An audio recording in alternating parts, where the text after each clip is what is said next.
Men sizga bir gap aytaman, diqqat bilan quloq soling. Bizni kutilmalar xor qiladi. Ishonasizmi? Qanday deysizmi? Unda biz boshladik. Kutilmalar xuddi bir narsaki, biror bir narsaga harakat qilsak yoki biror bir narsa kutsak yoki biror bir natijani kutsak, uning kutuvi juda yuqori bo'lsa bizni xor qiladi. Ya'ni biznes boshlamoqchi bo'lsak, foydani eng yuqorisini ko'zlaymiz. Kimdir bilan do'st tutinsak, fidoilikning eng yuqori cho'qqisini kutamiz. Yoki uylansak, muhabbatning, yaxshilikning bizga bo'lgan e'tiborni eng yuqorisini kutamiz. Yoki xullas umumiy qilib oladigan bo'lsak, har bir sohada kutuvlarni eng zo'rini qilamiz. Yoki o'zimni hozir hayotimga kelib chiqadigan bo'lsak, uchrashuvga chiqmoqchi bo'lsak, eng yaxshi qizni, eng fazilatli qizni kutaman, shunga tayyorgarlik ko'rib boraman, lekin unaqa bo'lib chiqmasa, men xomush bo'lib qaytaman. Bu meni ham xatoyim bo'ladi. Va shu xatolarning natijasida bu video olinmoqda. Yana qaytaraman, kutuvlar sizni xor qiladi. Bizni qachon xor qilmasligi mumkin? Har qanday kutilayotgan narsani, ya'ni kutuvni eng past notasida qabul qilish kerak. Masalan, biznes qilmoqchisiz, har qanday shartlarini, sharoitlarini, unga kerak bo'lgan holatlarni yuzasidan hamma ishni qildingiz. Gulini guliga qildingiz. Endi sizning kutuvingiz misol uchun o'sha sohadan 100 ming dollar bo'lmasligi kerak.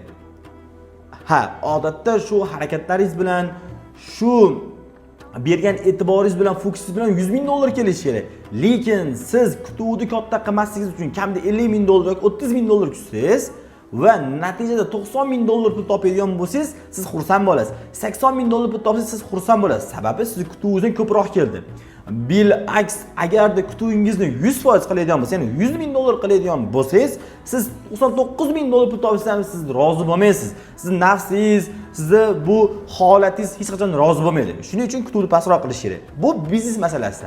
Endi oila qurganingiz masalasiga qaraydigan bo'lsak, sizning kutuvingiz eng yuqori bo'lmasligi kerak. Plankani eng tepasiga qo'yib qo'ymasligingiz kerak. Ya'ni islomdagi eng go'zal muhabbatlardan biri Rasululloh alayhisalomlar Hadija onamiz bo'ladigan bo'lsa, ikkovlarning o'rtasiga muhabbatni kutuv qilib qo'ygan bo'lsangiz, lekin oilada bir-birlarini tushunmasliklar, balandpastliklar bo'ladigan bo'lsa, qanaqadir kutuvingiz yuqori-ku sizni, lekin ko'ngil sovishni boshlaydi. Bil'aks, hamma narsani noldan, birgalikda erishib, muhabbatimiz birimizga e'tiborimizni berib, shirin so'zlarimizni ayamasdan, yaxshi gaplar bilan jarayonlarni yaxshilaydigan bo'lsak, albatta o'sha joyga yetib boramiz. Qachon yetib boramiz? Va kutilmamiz eng pastdan boshlangani uchun eng saodatli oila, eng yaxshi oila bo'lamiz. Bu masalasi. Do'stlik masalasiga keladigan bo'lsak, endi siz bilan do'st bo'lgandan keyin qanaqadir o'zingizni avringiz bor, o'zingizni shartlaringiz bor.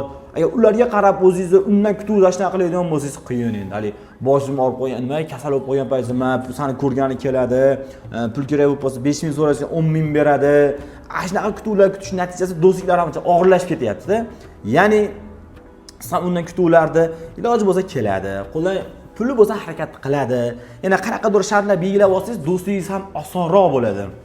Xo'p, keyingi masalaga o'tadigan bo'lsak, oilani aytdik, biznesda aytdik, do'stlik aytdik. Endi o'zi mavzuni umumiylashtiradigan bo'lsak, aytmoqchimanki, har qanday sohada kutuvlarning past qilishingiz sizning natijangiz yuqoriroq, nafsingiz rozi bo'lishiga, ko'nglingiz rozi bo'lishiga sabab bo'ladi. Lekin bu gapim bilan men kutuvni katta qilmang yoki maqsad katta qilmang demoqchi emasman.